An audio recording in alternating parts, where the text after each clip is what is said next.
The good news is that hope is available to everyone. Hello, my name is Jesse Bradley. I'm a pastor, speaker, author, and former professional soccer player. When I was 2 years old, I told my parents that I wanted to play professional sports. And my childhood dream came true after playing at Dartmouth College on the East Coast. I played overseas in Scotland and Africa.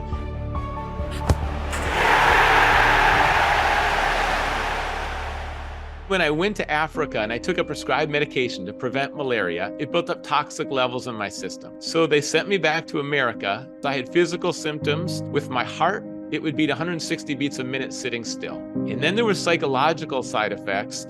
I had waves of depression, panic attacks, anxiety. There was no medication they could prescribe to counteract it. So I just had to let it run its course. And no doctor had any answers. When you're going through a long-term intense illness, it's a battle of the mind. And I started to read the Bible continually every day. And every day I would find 10 things and I'd write it down. These are 10 things I'm thankful for today. And I learned that I can do that every day. No one can decide my attitude but me. And I can choose to be thankful. I didn't have a lot of strength, but for a couple hours a week, I could volunteer and help middle school kids. And I started to realize I have some gifts.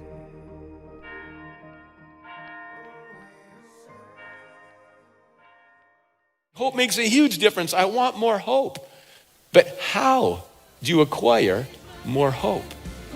I'm the lead pastor at Grace Community Church in Seattle.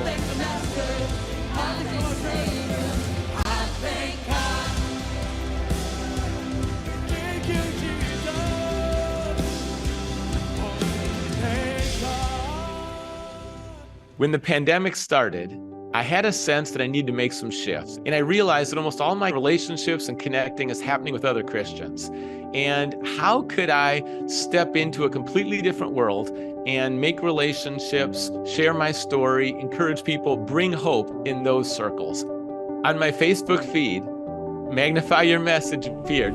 Give me 15 seconds and I'll show you how you can get featured in major media like NBC News, The Today Show, and People Magazine, even if nobody knows who you are. Cheryl was talking and I was intrigued because I thought she has experience, she has insights, she seems very down to earth, she's authentic, and I think she understands what works.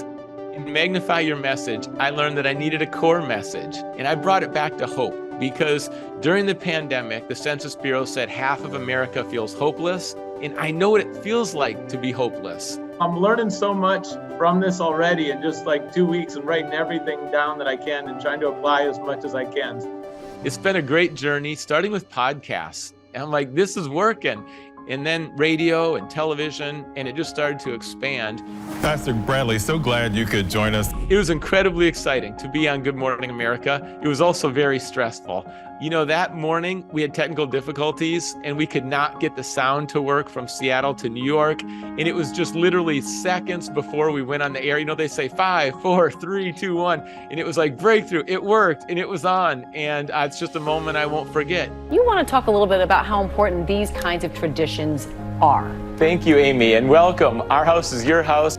I've been featured on Fox News, Good Morning America, ESPN, Fox Sports Radio, many television networks, including networks overseas. Pastor Jesse Bradley. Professional goalkeeper Jesse Bradley, now Pastor Bradley. This message of hope has now reached an audience of over 650 million people. I've learned that my ad value equivalency is over $8.69 million. That blows me away. It's incredible to be able to do that without an agent, any PR, just bringing a message of hope. Here's the main idea today. You cannot control your circumstances, but you always choose your song.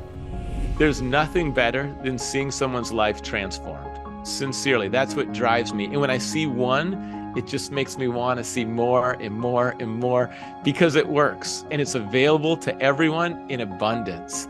And I know because I've experienced it and I've seen countless thousands of people experience it in the same way.